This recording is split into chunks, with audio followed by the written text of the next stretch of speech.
U nastavku reakcije iz Prijedora, Sinan Šarić je u Kozarcu kod Prijedora. Sinane, šta se navodi u optužnici za Prijedor? Da. U dosadašnjim suđenjima pred Haškim tribunalom za zločine u Prijedoru osuđeno je 16 osoba na ukupno 230 godina zatvora. Riječ je o teškim krivičnim dijelima poput udruživanja u zločinački poduhvat, protjerivanja, ubistava, deportacija, terora i sl. Sve to stoji i u optužnici Radovanu Karadžiću, s tim što je Radovan Karadžić optužen i za najteže krivično djelo. Riječ je o krivičnom dijelu genocida. Da li je tužilaštvo u Hagu uspjelo dokazati u prethodnih 337 dokaznih dana ovo krivično djelo Radovanu Karadžiću, saznaćemo uskoro.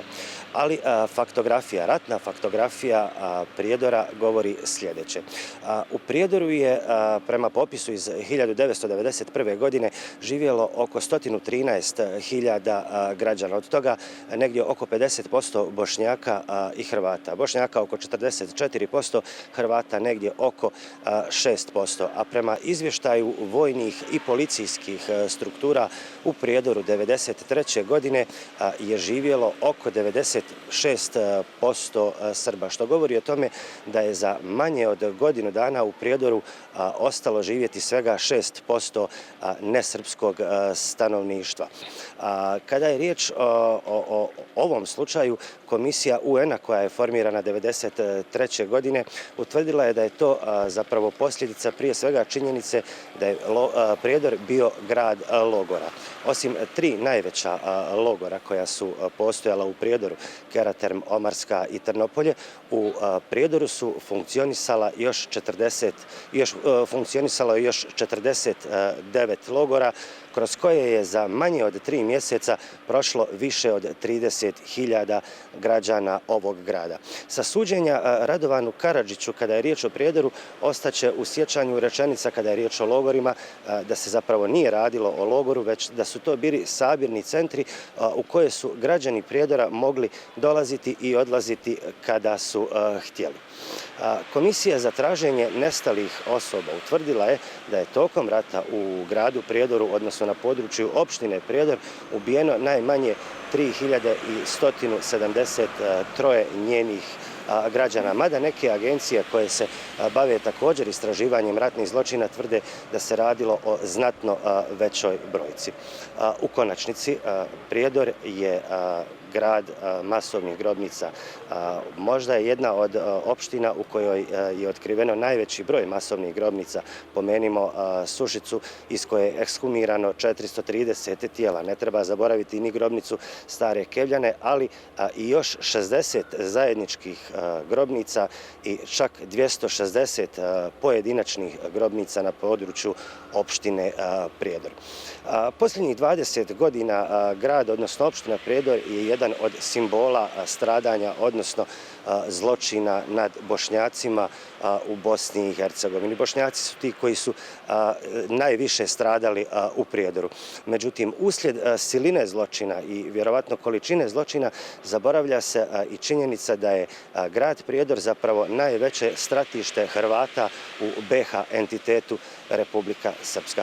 Tako da sada predlažem da pogledamo reportažu o stradanju Hrvata u ovom gradu. Ova slika Fikreta Alića augusta 1992. godine potresla je svijet i mnogi tvrde bila prekretnica u spoznaji o tome šta se dešava u Bosni i Hercegovini. Logoraši kažu da priču o prijedorskim logorima vjerovatno niko nikada neće moći u potpunosti ispričati. I to je priča koju ja mislim da niko nikad neće uspjeti ispričati onom žešćinom koja se stvarno desila u ovom Prijedoru. Ljeta 1992. godine kroz prijedorske logore prošlo je više od 30.000 ljudi. Prema nepotpunim podacima svaka 10. osoba je ubijena.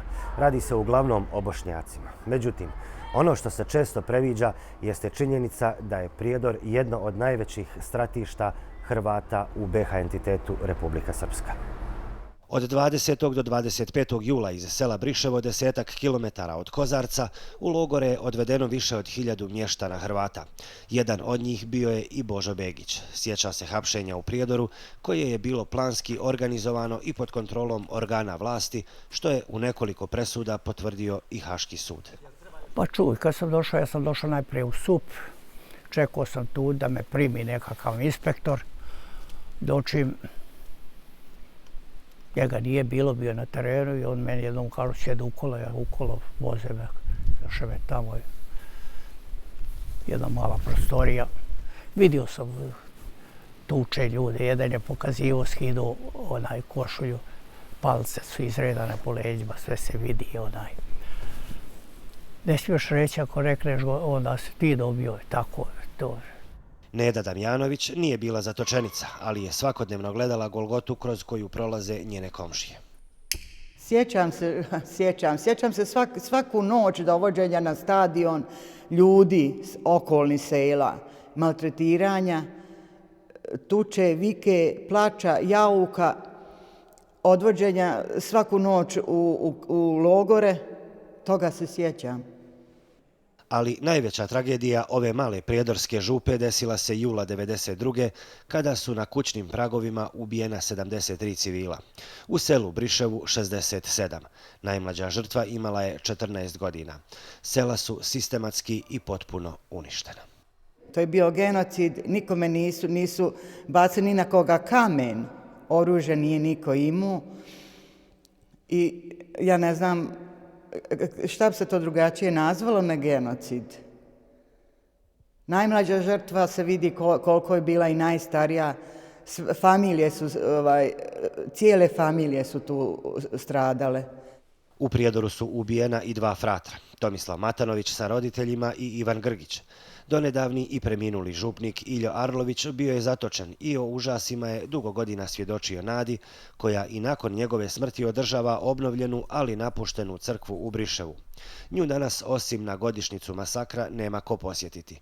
Od 1600 Hrvata župe Stara Rijeka, sada u njoj živi 98 osoba starije životne dobi.